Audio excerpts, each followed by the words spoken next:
Welcome, welcome, welcome. This is Peter Winick. I'm the founder and CEO of Thought Leadership Leverage. And today we have podcast episode number 5 of Leveraging Thought Leadership. And I'm delighted to have as my guest, Steve Shapiro. Hello, Steve. Hey there, Peter. How are you? I'm great. So let me give everybody Steve's official introduction so they know who we're talking to, because Steve's has a lot to add to this conversation here. So Steve cultivates innovation by showing leaders and their teams how to approach, tackle, and solve their business challenges. Applying the knowledge he has accrued over decades in the industry, Steve is able to see what others can't, opportunities to improve innovation models and the cultures that support them.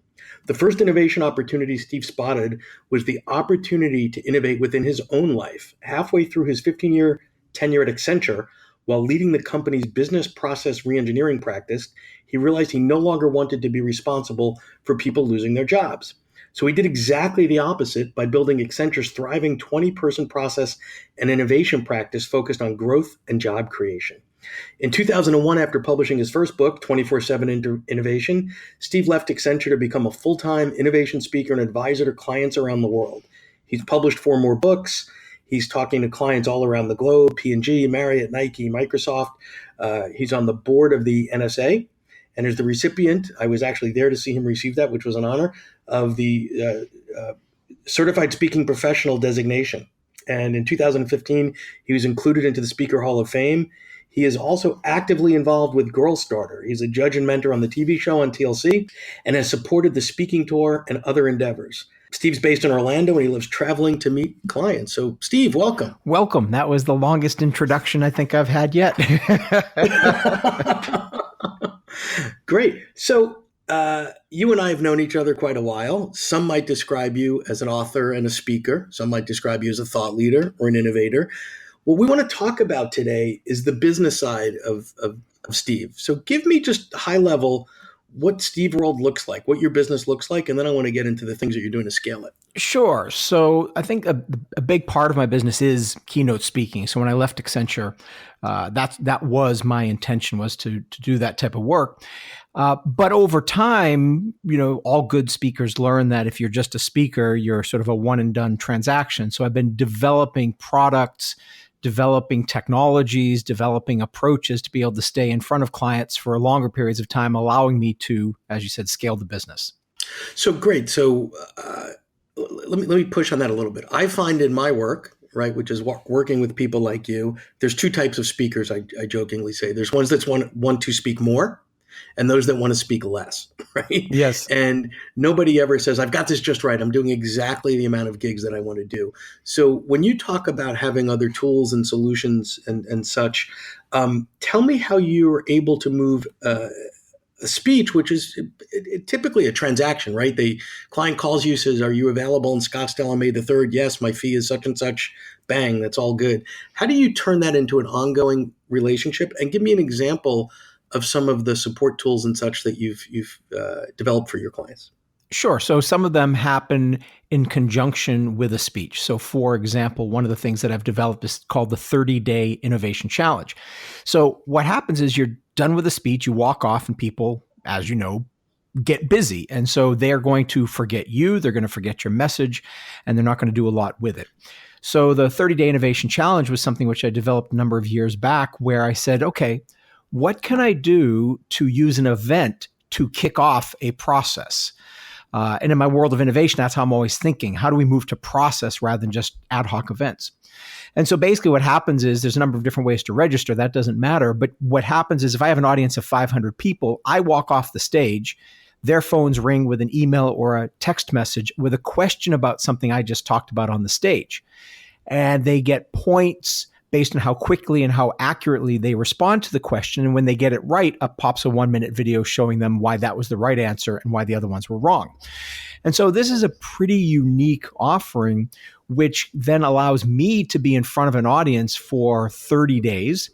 And it continues the conversation and it gives me other opportunities. Now that sometimes I use as a profit center, that tool, but sometimes I use it as a differentiator. If I'm up against somebody else and it's like, okay, are we going to go with Steve? We're going to go with someone else. I sometimes throw that in partly because it will set me apart from another speaker, but also because I know it'll continue the conversation long after I'm done, giving me a higher likelihood of them remembering me. So got it. So worst case, it's a tiebreaker and you get the speech. Awesome. Best case, it's the beginning of something else. So let me talk about or comment on this if you would. I always believe that when you think about what the purchaser, what the buyer, not necessarily the audience of a speech wants, is they want somebody to be engaging, they want somebody to be entertaining, and they want to be able to expose people to different thoughts, different ideas, exciting and interesting and creative people. On the other side of the house, when you start to move into behavior change and people really embracing and internalizing the content, the standard is really your content, your work, your tools changes behaviors at the individual level that in the aggregate will move some business levers that are measurable. So it sounds like your 30-day process there is more of the latter than the former. Talk about that if you could for a moment. Yeah, look, every speech has to be entertaining and a great experience. And that's actually one of the things which I focus heavily on, is making sure my speeches aren't speeches, but they're actually full body experiences where people learn through having these insights, these epiphanies that they wouldn't have had just by listening to somebody talk.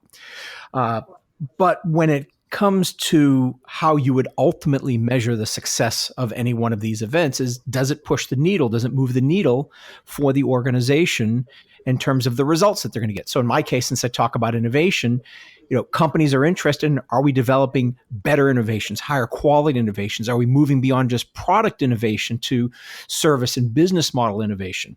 And that's really, to me, ultimately the goal of anything that we do, is to get that, as you said, the behavior change, get people to start doing things differently such that they will innovate rather than just, be an order taker. And frankly, that's almost an impossible challenge to hold yourself to if your experience is limited to 60 minutes at a ballroom in, Las Vegas or something.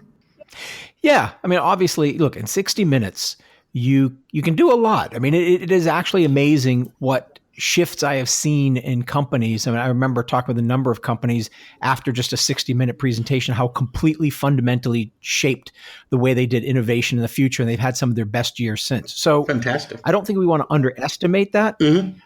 At the same time, I think it would be naive of us to assume that people with busy schedules are going to automatically internalize what was said. And therefore, I think reinforcement mechanisms of many forms are helpful. Got it. So you've got speaking, you've got the 30-day innovation challenge. Give me a sense of the, sort of walk me into the back room there, and what are all the tools, services, and solutions that you've got that you put out into the marketplace to help your clients and scale and leverage the content?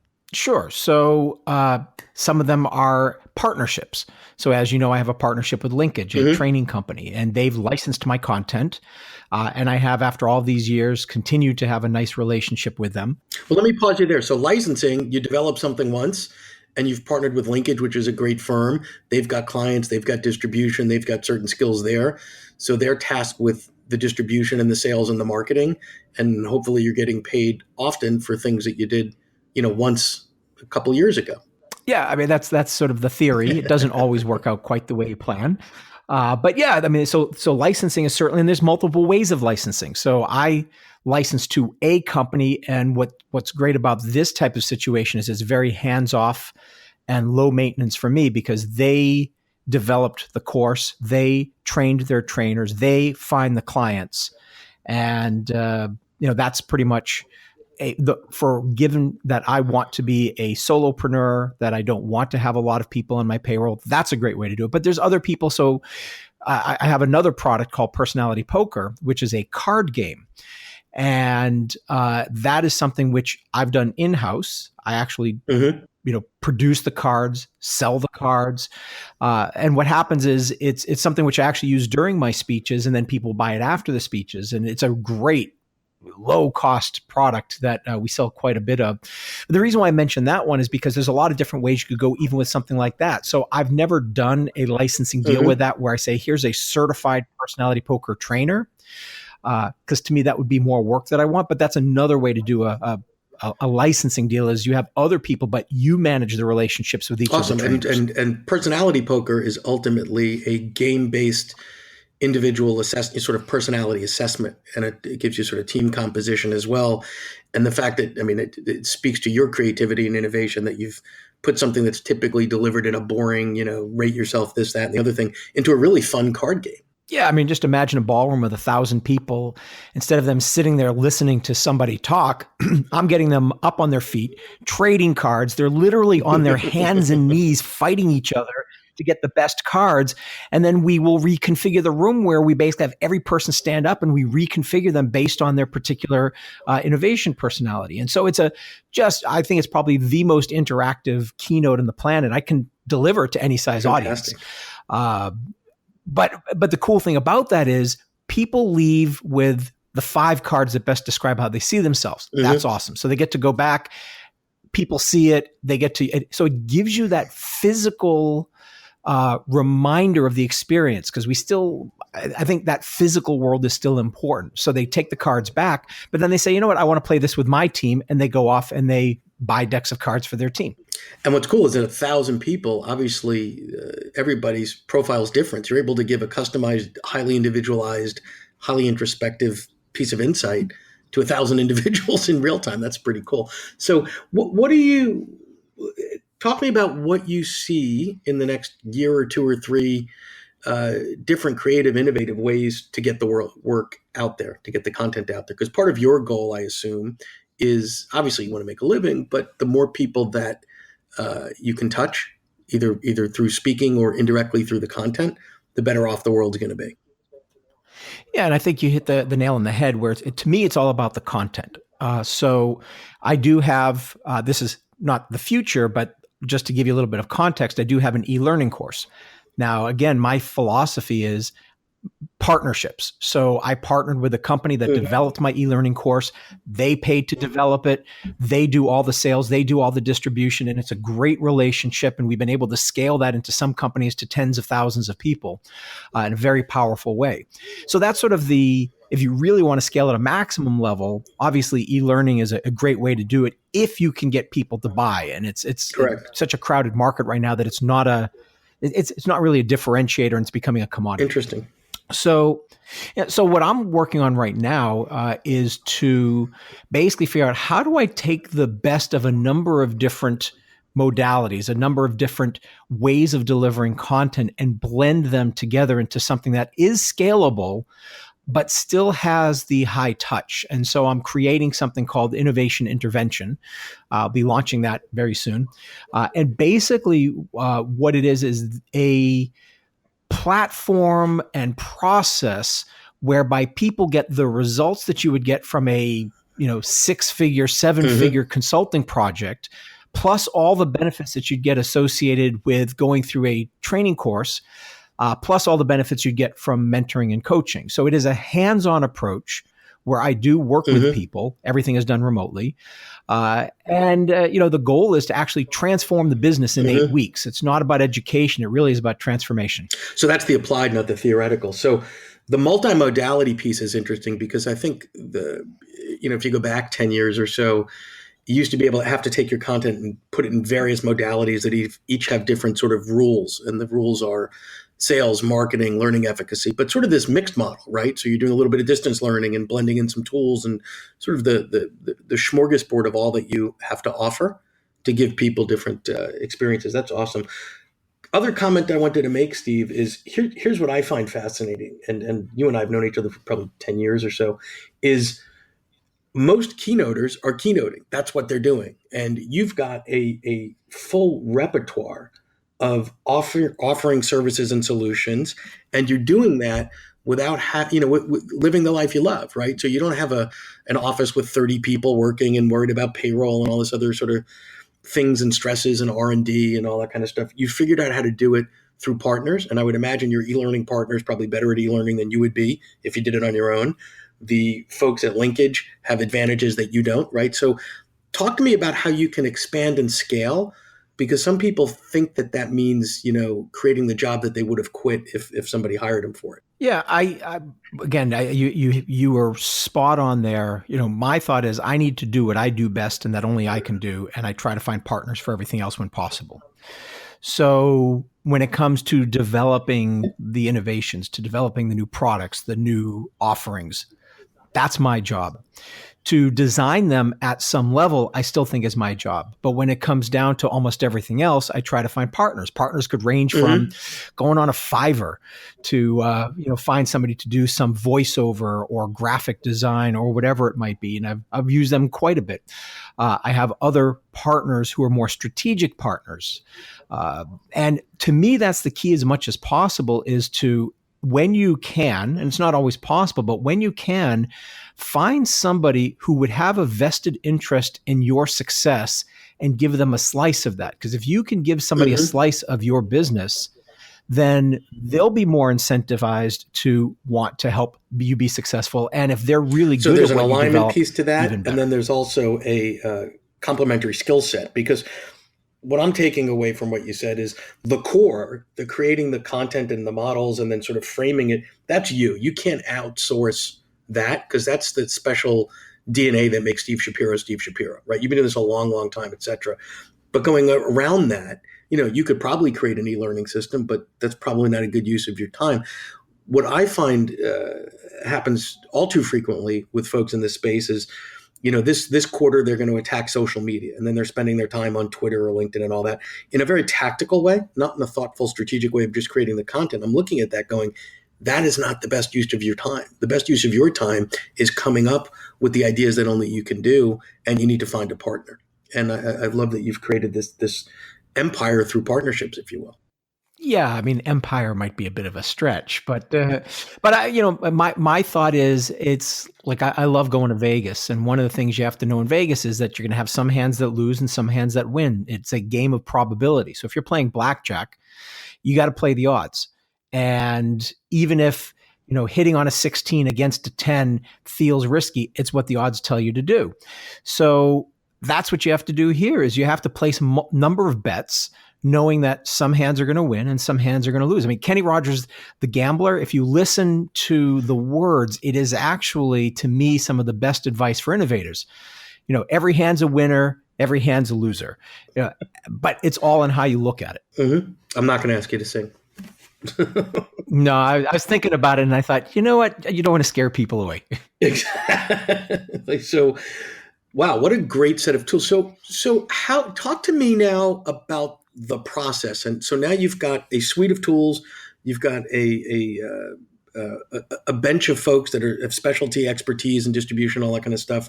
When a client comes to you, right, typically because your sort of lead, the point of the spear is a speech, they're not probably thinking about all these things. So how do you probe and expand and move the conversation to, hey, I've got all this other stuff, and here's how I can take it from the event on May the 7th in Orlando to an innovation journey for your organization? Yeah, it's a great question, and it's a challenge actually, because in some cases people are, if we're talking with an event organizer, for example, for a conference, they're thinking about the conference. They're thinking about the experience for the people in the conference. So it also depends on where the lead came from. If it came from a bureau, it's a different sales process than if it's a direct lead.